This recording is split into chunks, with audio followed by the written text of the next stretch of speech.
மூணார் டவுனில் போக்குவரத்து நெரிசலை கட்டுப்படுத்துவதற்கு என்ஃபோர்ஸ்மெண்ட் ஸ்குவாட் உருவாக்க தீர்மானிக்கப்பட்டுள்ளது.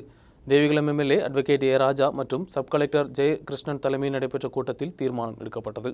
சுற்றுலா சீசன் தொடங்கப்பட்டதோடு மூணாரில் கூட்டமும் அதிகரித்து வருகிறது. வரும் நாட்களில் ஏற்படவுள்ள போக்குவரத்து நெரிசலை தவிர்ப்பதற்கு லட்சியமிட்டு போக்குவரத்து ஆலோசனை சங்கத்தின் தீர்மானங்களை நடைமுறைப்படுத்த தீர்மானிக்கப்பட்டுள்ளது. இதன் பாகமாக என்ஃபோர்ஸ்மெண்ட் ஸ்குவாட் உருவாக்க தீர்மானிக்கப்பட்டது. அட்வொகேட் ஏ ராஜா எம்எல்ஏ மற்றும் sub collector V M Jayakrishnan தலைமையில் நடைபெற்ற കൂട്ടത്തിൽ തീരുമാനം എടുക്കപ്പെട്ടത്.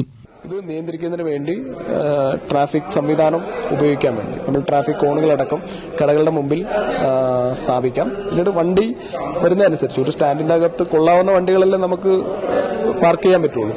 അല്ലാതെ അതിനേക്കാൾ കൂടുതൽ വണ്ടികളാണ് ഇപ്പോൾ പാർക്ക് ചെയ്തുകൊണ്ടിരിക്കുന്നത്. ഇപ്പോൾ മറയൂരിൽ നിന്ന് മൂന്നാറിലേക്ക് വരുമ്പോൾ 5 മൈൽ മുതൽ രാജമല അടക്കമുള്ള പ്രദേശങ്ങളിലെല്ലാം വലിയ തിരക്കാണ് അനുഭവപ്പെടുന്നത്.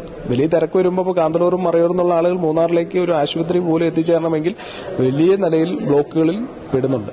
അപ്പം അതെല്ലാം അവിടെയെല്ലാം ട്രാഫിക് ഒരു സൈഡിൽ മാറ്റിക്കൊണ്ട് റോഡിൽ കടന്നു പോകുന്ന വാഹനങ്ങൾക്ക് അത് കടന്നു പോകാനുള്ള സൗകര്യം ഏർപ്പെടുത്തി കൊടുക്കാൻ വേണ്ടി തീരുമാനിച്ചിട്ടുണ്ട്.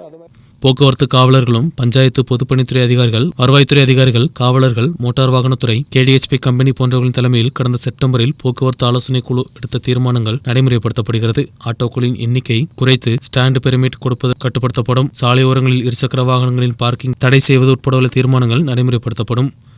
News bureau, Munnar.